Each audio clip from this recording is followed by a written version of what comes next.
যারা তুমি আশেপাশে থাকলে নিয়মিত দেখেন তাদের জন্য দুঃসংবাদ।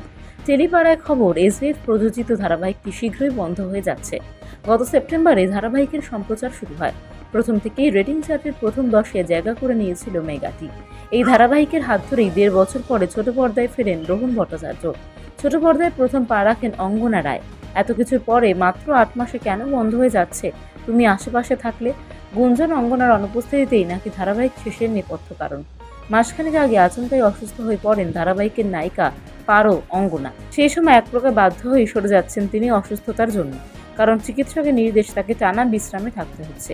এরপর তার জুতোয় পা গলান রুকমা রায়, ধারাবাহিকে নায়িকার দ্বৈত চরিত্র। শুরুতে দুটি চরিত্রেই অভিনয় করতেন অঙ্গনা, পরে একটি চরিত্রে যোগ দেন নবনীতা। বিনোদন মহল্লায় চর্চা তখন থেকেই নাকি অনুরাগীরা বীতশ্রদ্ধ ধারাবাহিকের ওপরে। তার জেরে নাকি ক্রমশ কমতে থাকে টিআরপি। অঙ্গনাও কি এমনটা মনে করেন? নায়িকা এখন বাড়িতে বিশ্রামে, তবে টানা 2 মাস ওষুধ খেয়ে আগের তুলনায় অনেকটাই সুস্থ। প্রশ্ন শুনে তার জবাব, এরকম কিছুই নয়, আমি একেবারেই এই ধরনের ভাবনায় বিশ্বাসী নই। বরং তিনি তার জায়গায় আসা রুকমার প্রশংসা করছেন। জানিয়েছেন রুকমার অভিনয় চরিত্রটিকে নতুন মাত্রা দিয়েছে, সেটাও কিন্তু দর্শকদের ভালো লেগেছে। অঙ্গনা শুনেছিলেন আরও কয়েক মাস ধারাবাহিকটি চলবে। তার ধারণা পারো বা পার্বতী চরিত্রটি এবং ধারাবাহিকের গল্প ক্রমশ পরিণতির দিকে এগিয়ে যাচ্ছে। হয়তো সেই জন্যই শেষ হয়ে যাচ্ছে তুমি আশেপাশে থাকলে।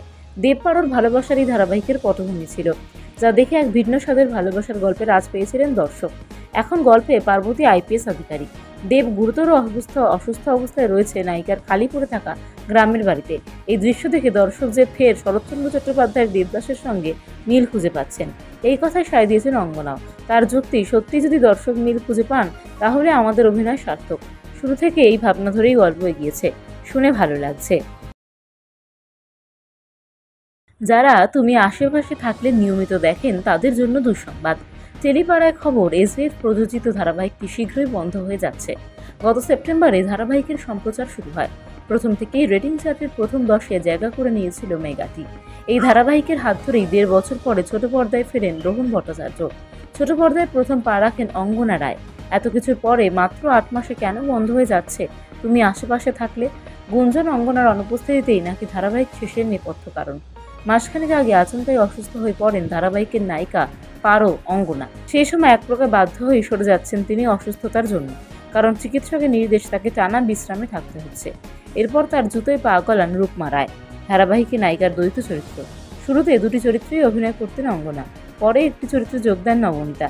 বিনোদন মহল্লায় চর্চা তখন থেকেই নাকি অনুরাগীরা বীতশ্রদ্ধ ধারাবাহিকের ওপরে। তার জেরে নাকি ক্রমশ কমতে থাকে টিআরপি। অঙ্গনাও কি এমনটা মনে করেন? নায়িকা এখন বাড়িতে বিশ্রামে, তবে টানা 2 মাস ওষুধ খেয়ে আগের তুলনায় অনেকটাই সুস্থ। প্রশ্ন শুনে তার জবাব, এরকম কিছুই নয়, আমি একেবারেই এই ধরনের ভাবনায় বিশ্বাসী নই। বরং তিনি তার জায়গায় আসা রুকমার প্রশংসা করছেন। জানিয়েছেন রুকমার অভিনয় চরিত্রটিকে নতুন মাত্রা দিয়েছে, সেটাও কিন্তু দর্শকদের ভালো লেগেছে। অঙ্গনা শুনেছিলেন আরও কয়েক মাস ধারাবাহিকটি চলবে। তার ধারণা পারো বা পার্বতী চরিত্রটি এবং ধারাবাহিকের গল্প ক্রমশ পরিণতির দিকে এগিয়ে যাচ্ছে।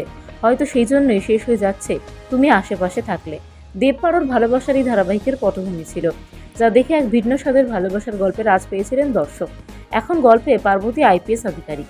দেব গুরুতর অসুস্থ অবস্থায় রয়েছে নায়িকার খালি পড়ে থাকা গ্রামের বাড়িতে। এই দৃশ্য দেখে দর্শক যে ফের শরৎচন্দ্র চট্টোপাধ্যায়ের দেবদাসের সঙ্গে মিল খুঁজে পাচ্ছেন, এই কথায় সায় দিয়েছেন অঙ্গনাও। তার যুক্তি, সত্যি যদি দর্শক মিল খুঁজে পান তাহলে আমাদের অভিনয় সার্থক। শুরু থেকে এই ভাবনা ধরেই গল্প এগিয়েছে, শুনে ভালো লাগছে।